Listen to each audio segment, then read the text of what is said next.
And when I was speaking to those kids that were locked up, man, they'd be coming in there, single file, 30, 40 of them, little orange jumpsuits, sitting in the gymnasium on these folding chairs.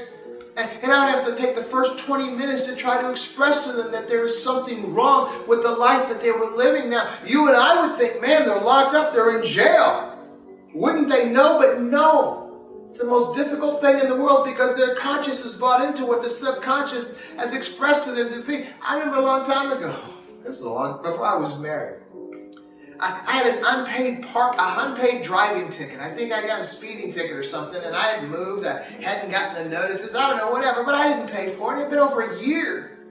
And I was this police officer drove by and got my license number down and ran it. Turned out there was a warrant out.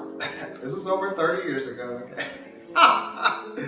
So they came and they arrested me and took me to the county jail. And we're sitting in a bunch of guys who were I was waiting for somebody to come and bail me out. And we're in a little day room watching TV, very interesting environment. I mean, I was in the military years ago, just like a military day room, but we're all here watching TV. All of a sudden there was like a lockdown. Something happened and I don't know, the buzzer went off and they shuffled us all out of the day room into these little cells, okay? Maybe 8 to a cell until the emergency was over. And while I was sitting in there, it was very interesting. The guy started talking. Like, what are you in here for? What are you in here for? This is a guy, he had been in Lebanon Correctional Institute maybe 8 years. Another guy had been in Chillicothe for 5. Another guy had been here for 3 years. They were all given, it was like badges of honor. And he came to me, what are you in here for? I said, traffic. It wasn't all that.